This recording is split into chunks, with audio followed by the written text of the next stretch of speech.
Hello, my friends. Today we're going to be talking about Godzilla, Here There Be Dragons 2, Sons of Giants, issues 2 and 3. This is a pretty fun miniseries sequel picking up after the original Here There Be Dragons. We already checked out issue 1. Issue 2 and 3 have come out, and issue 4 is just about to come out here, so I figured I might as well talk about these.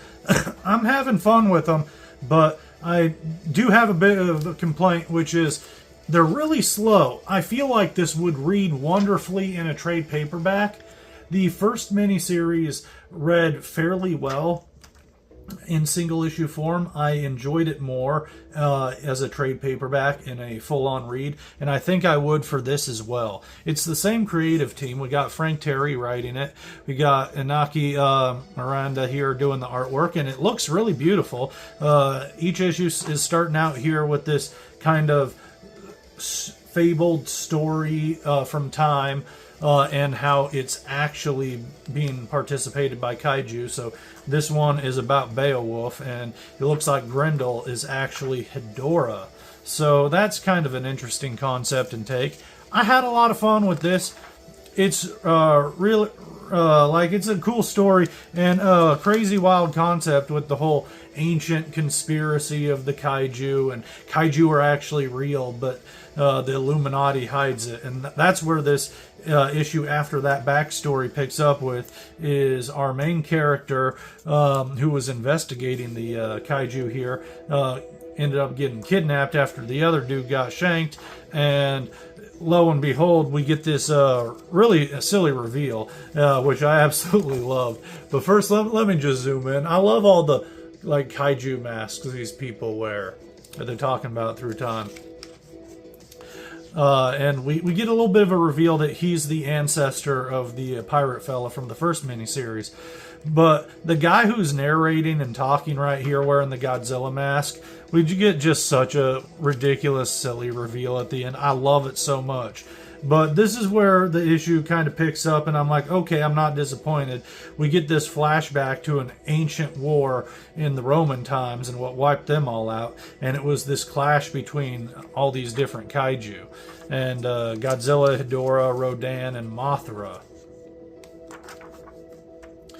And this is the bit that I love. I literally busted out laughing when I turned the page and got to this where he takes his mask off and the kidnapped guy is like, President Jefferson.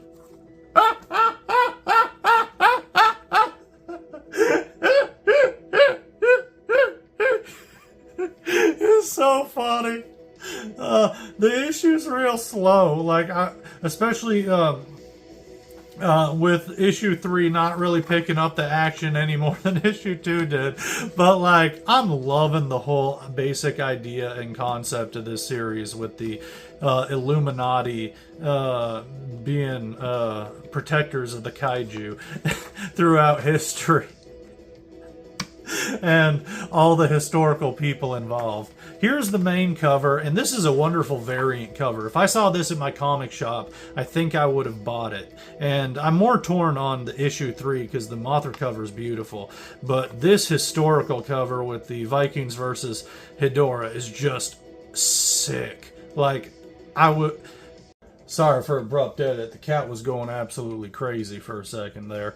But like I was saying, I just absolutely love this cover by Gavin Smith. And I'd be tempted to actually track that down just to have a full-size print of it. The rest of the book, though, is just some advertisements and a little blurb there talking about artist editions. So nothing going on there. Let's check out issue 3. I love this Mothra cover. This is absolutely gorgeous. And I didn't notice it at first when on first glance, but if you look down here, you can see the pyramids, and this is actually Mothra way up high in the sands of Egypt. So very, very cool. This is a gorgeous cover. Just an ad on the back for Alan Moore book. Pretty interesting, didn't hear about that. But this looks so radical. Gorgeous cover. I love it. It opens up here. We get this beautiful shot from previous issues, and then we get this shot right here showing us a tale of biblical times where we learn that things were not as we were told. We hear about Moses and Pharaoh and the Jewish slaves, which I'm not sure exactly how historically accurate all that is. Probably about as accurate as these kaiju here, because we find out it's actually Mothra that parted the sea for Moses.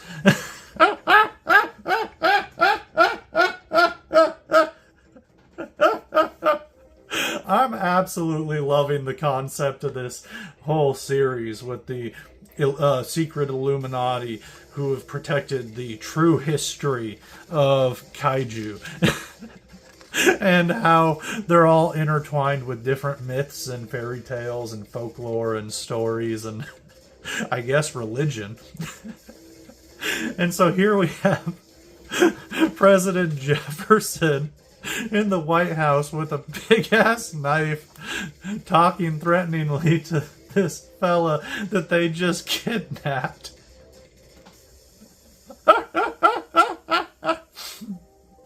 And some of them are still wearing the monster masks.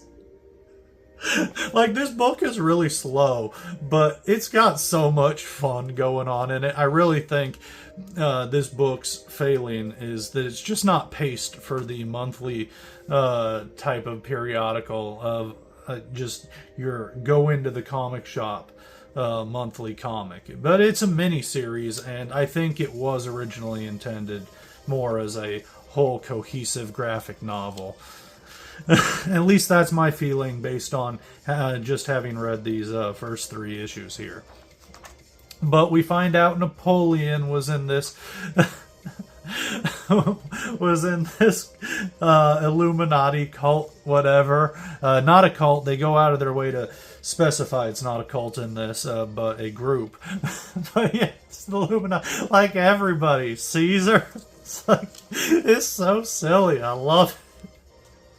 And here they're being smart again. We're flashing back to that same war we saw before in issue 2 previously, and we see more of the big kaiju tussle. And then we get, King Ghidorah showing up, the man, and Ghidra, Monster Zero. I love him. I love this too. Like, this is showing how tough he is, because he's scaring all 4 of them. And I love how especially he just tosses Hedorah, because Hedorah is serious business. He's a tough kaiju. So we get some cool monster action here, which I absolutely love. But this storyline going on with the reporter and the cult, or the Illuminati group, it's just very slow. The issue ends with them not killing the guy, but inducting him into their group as blood brothers. So, I mean, how cool is that? Jefferson just used the knife of Cleopatra to be blood brothers with you. That sounds pretty dope. Here we get a preview for next issue, and this is a really cool cover. It looks like Rodin's tussling with some conquistadors, so I can dig that. That looks like it'll be a whole lot of fun to dig into. But look at this variant cover, again by Gavin Smith. This is beautiful. I might try tracking down the variant cover, but if not, I need to look this guy up, Gavin Smith. Maybe he just sells prints, because I'd love to maybe just buy a large print series of these.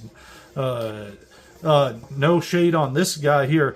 Miranda's art is fantastic, and I absolutely love this Mothra cover I did pick up. It's gorgeous. But I'm really digging this as well. It's just very striking, and I really like the previous one. So I'd love to see the whole series. I'm curious to see what all of them look like, and yeah, I'm gonna have to look into that. These are really cool.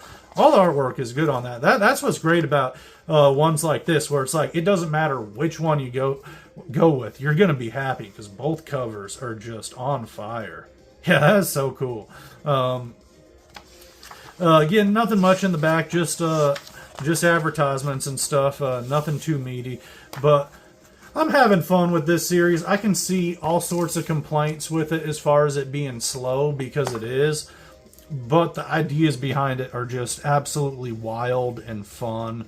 And it's it's a great series. I would just say, unless you're really hardcore loving giant monsters and Godzilla stuff, maybe wait for the trade paperback, which I know will come out. But I really like this series a lot, and I highly recommend checking out the first series too, which was giant monsters and pirates. Like, it's so fun. So thank you for joining me, and we'll talk more comics with you soon.